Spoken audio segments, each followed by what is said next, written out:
With the anime coming to a close in the Hachinosu section of Egghead, the community has begun to point fingers at Garp and say he's the strongest old man. But as with anything, some people disagree, which obviously leads to discussion, and obviously that allows me to make this video. So in this video I'll be going over every old man in One Piece to truly find out who is the strongest. But before I get into the video, if you guys like this type of content, you know what to do, like and subscribe, since I do give this content out regularly and it's a win-win. You guys support the channel and I'll obviously be able to push out more content like this. But I know why you're here, so I'm not going to say and beat around the bush. Let's truly get into who the strongest old man in One Piece is. So first I'm going to talk about every old man individually, and then obviously at the end I'm going to come to a conclusion who the strongest is. And without even doing that, I'm going to cross out one old man immediately, and that's Don Chinjiao. Like, he's actually pathetic when it comes to old men strength. Like, out of all the old men in One Piece, he is quite literally the furthest down. So we're going to cross him off the board, and I'm going to explain why. It's pretty simple. He got one shot by Prime Garp and then was basically beaten by Dressrosa Luffy.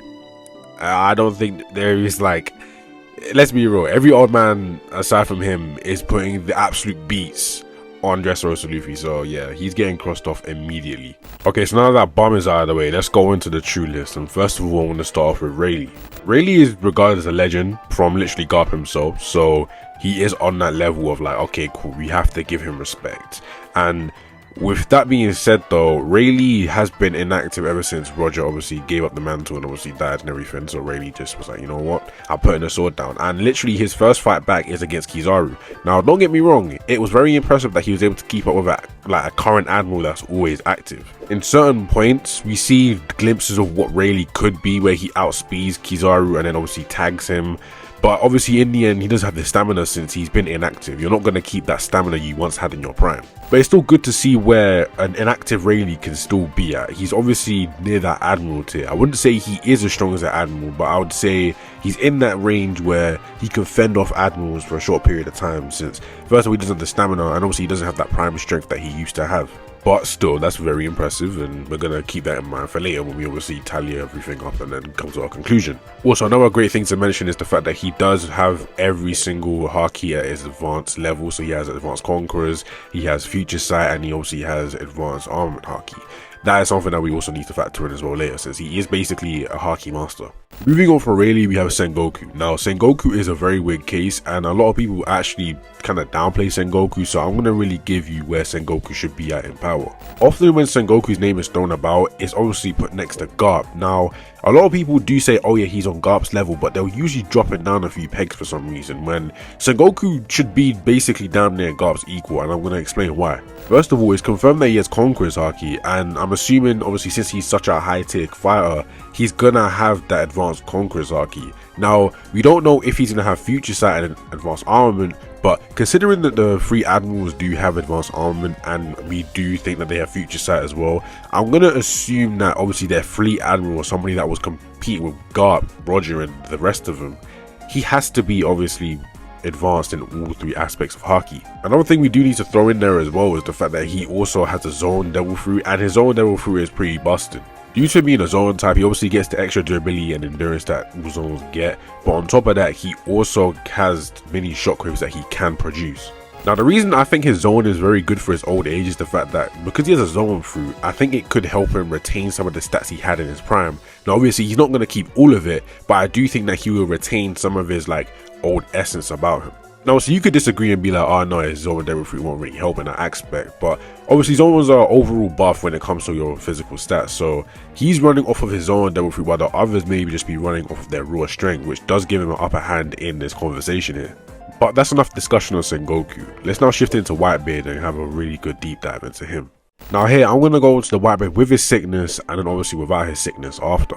Now in Marineford, we were able to see what Whitebeard could do with his sickness, and he is very impressive. As we saw, he was able to fight basically every admiral at the time and still keep it pushing. Now obviously, although he does fight all three, the main fight he did have, and the only like technically real fight he did have, was with Sakazuki, so I'm going to talk on that.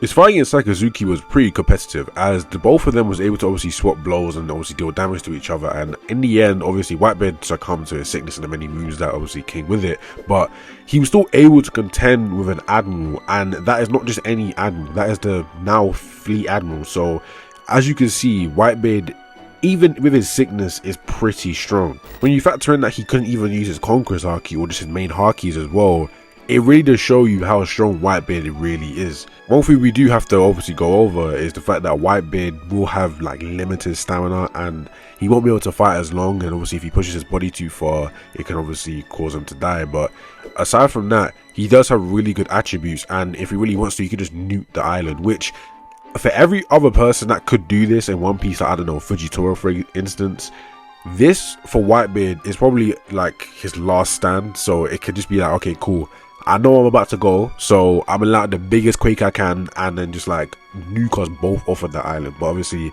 we're talking about in just like power scale in regular terms, so obviously I'm not going to be doing that since it's not a 1v1 these guys are going to be doing. But yeah, that's just something that I would like to throw in there. But yeah, even for his old sick self, he's able to obviously keep up with younger fighters and obviously deal damage to them, and he does have all 3 Haki types, but he's unable to use certain Haki types. Now about his sickness, this is a different type of war game we're going into, because if he was able to do all of that against Akainu with his sickness, well, we just need to think about what he could do with Advanced Conqueror's Haki, and then throwing in all those other things like giving him extra stamina and whatnot, and just obviously the physical impairments that his sickness was giving him already. Now I can't sit here and tell you that he'll be in his prime. He will not be anywhere near his prime, but even without his sickness, he will still be a force to be reckoned with, and he'll be like strong. Like, he wouldn't be anyone you could scoff at. Obviously without his sickness, he'll be able to use all of his Haki types, and obviously, as I said before, all of his physical stats will improve drastically. But with that being said, I want to save all the rest of that talk for later when we're actually talking about all of them obviously as a group. And with that, I'm now going to move into Garp. Now, we've all seen the episodes, we've all read the manga, we've all seen what Garp can do. Even if he says he's at half his strength in his prime, that man is still crazy.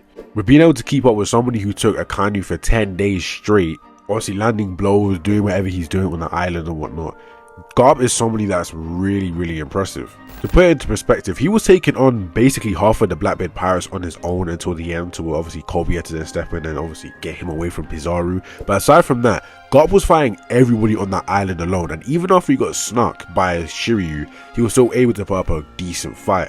He's so strong to the point where Kuzan himself had to be like, you know, all of you take a back seat, Garp is mine, because none of you guys can really damage him aside from me. And that was the case. Needing somebody that is basically Fleet Admiral tier to deal with you is a massive feat, and obviously, as we know, Garp has all 3 Haki types advanced. People may not want to say he has Future Sight, but I do believe when he obviously got in front of Shiryu's attack, he did use Future Sight to see it, because I don't know how he was going to be able to see Shiryu's blade without Future Sight in my eyes. But yeah, he has all 3 Haki types advanced, and as we know, he's able to keep up with someone else on the Fleet Admiral's level, and yeah, his AP is insane. And along with that, he was able to take all the Blackbeard pirates jumping him, and he was able to live. I know there is a few things saying that Kuzan may have let him live, but for now, I'm going to use that as gas and say that he was able to survive with them jumping. Now, I almost forgot Garling. I don't know if I've forgotten anybody else. I don't think I have. But the last old fire that we need to cover is Garling. Now, for feats and statements, Garling is basically a wasteland, but we do have 2 important things that we need to cover with him. Number one is the fact that in his prime, he obviously went up against the Rocks Pirates and the Roger Pirates when they went to God Valley, and also obviously stayed here. You can see the panel on screen, and now he's been elevated to Gorosei status. Now, although we don't know where his overall physical capabilities lie, we do know where he's portrayed to be at. On God Valley, he was portrayed to be at obviously at the level of Rocks and Roger, since he did say that he will handle it, and then now he's been elevated to the Gorosei status. So since he's been put in those high tiers of fighters, we have to obviously assume that he can put out those types of levels of physicals. Now, I can't get up here and lie to you guys and be like, oh yeah, I know exactly what type of Haki Garling has. I don't really know, because he's never shown it. But what I can do is I can infer from the other Gorosei members and say that he will have base armament, he will have base observation Haki, and he will have base Conqueror's Haki. And since he was the leader of the Holy Knights and is obviously now a Gorosei level combatant, I won't be surprised if he did have advanced Conqueror's Haki. And another thing we do need to talk about is, now he's a Gorosei member, he will obviously get some sort of special devil fruit. Whether it will be a demon griffin or whatever it is, I don't know. But I will tell you that he will obviously get some sort of devil fruit in the future, but I'm not going to include it now since we don't know what it is. But with that being said, we now truly wrapped up everybody that we have to cover. So now let's get into talking about who is the strongest out of all of them. And the first one that has to go is Rayleigh. And I say this because even in their primes, Rayleigh is the weakest out of all of them, and I'm going to explain why. Garp and Sengoku were challenging Roger. Whitebeard was challenging Roger. Obviously on God Valley, Garling was obviously contending against Rocks and Roger. So when you now bring it to their old age, you now have to look at it and be like, yeah, Rayleigh is the weakest out of all of them, because first of all, he's been inactive and the rest of them have been active. I don't know what Garling's been doing, but obviously Garling has been doing enough to get into a Gorosei member status. And then on top of that, Garp is active. You have Sengoku that's been active, and then Whitebeard, he was active for a little bit, so obviously his sickness. Garp literally contended with Kuzan, and we've seen Whitebeard box with Sakazuki. This isn't something that we have to sit here and be like, oh, we don't know if Rayleigh. No, Rayleigh isn't as strong as him, period.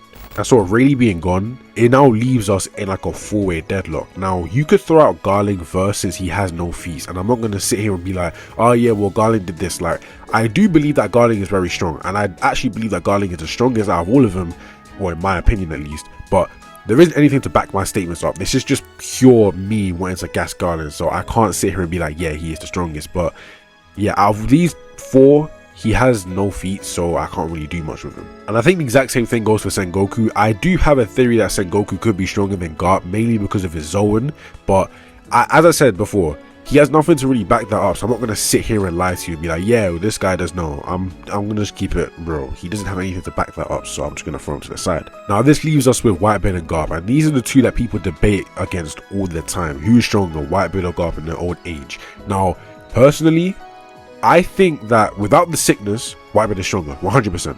But with the sickness, I think Garp is stronger, and I think if Garp was in Whitebeard's shoes on Marineford, I think he would do a lot better.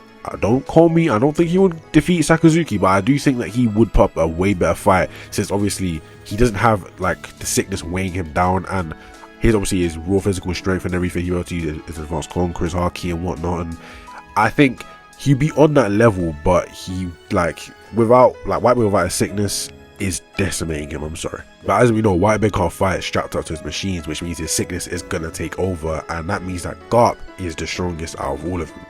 But if you disagree, you know what to do. Comment down below, have an argument about it, keep it civil, because you know I don't want you man trying to like lynch each other or whatever. But yeah, I do believe that Garp is the strongest out of all of them. If obviously Whitebeard has a sickness, which he does have a sickness, he can't fight strapped up to a little like a medical bay or whatever. But yeah, if you guys disagree, comment down below. Love you for the support, and yeah, I'll see you in the next video.